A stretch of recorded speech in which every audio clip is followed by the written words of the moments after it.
continuing on, it is the next day for the cylinder head. I've already cleaned this off with brake cleaner, wiped it off. Now I'm about to do the same for this right here. Now I'm not going to show, I'm probably not going to show anything now except for updates, because I've already shown a lot of this stuff in previous videos, so I don't want to be too repetitive. But then, you know, we'll see. You know, let me know if you guys want to see stuff again, even if I've already posted it before, because, you know, sometime in the next year I'd like to redo an engine, which I've already have an engine build. But I think looking back on it, I didn't show as much information as I'd like, so I'll probably get into more detail. The videos will probably be a little longer, but that's okay. But let's get this cleaned up and start getting it put in.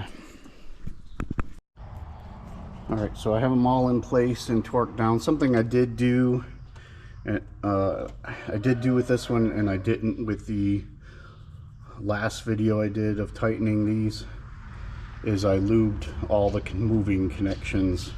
So I lubed here on the top, I lubed inside, and I lubed each end of the rods with engine assembly lube. So anything where there's going to be the friction of it. I'm also going to pour some oil down in each of these a little bit, probably just regular motor oil, maybe some Marvel mystery oil, we'll see. But that's one thing different you'll do with the new setup, because all the rockers are new, the rods are new, springs are new. Only thing that stays is the 1/2-inch screws that are along here, and they're just a reminder, torqued at 19 foot-pounds. And yeah, so, and torquing each cylinder, book mentions starting at top dead center, but I just make sure that these valves are closed on each cylinder before I tighten them, so that way they're all properly. But today I'm gonna call it quits for this video. It's probably gonna be a short video, but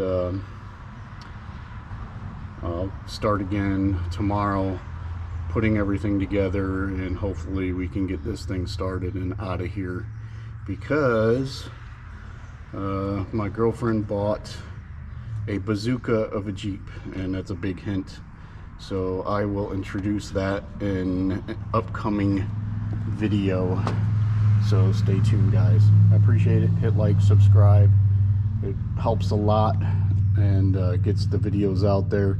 And I'm looking to improve my videos. I know I'm not the greatest speaker on camera, so, but I've got some ideas for that, and some changes are going to be made. I know I might have mentioned it before, but they're coming, so stay tuned. I appreciate it.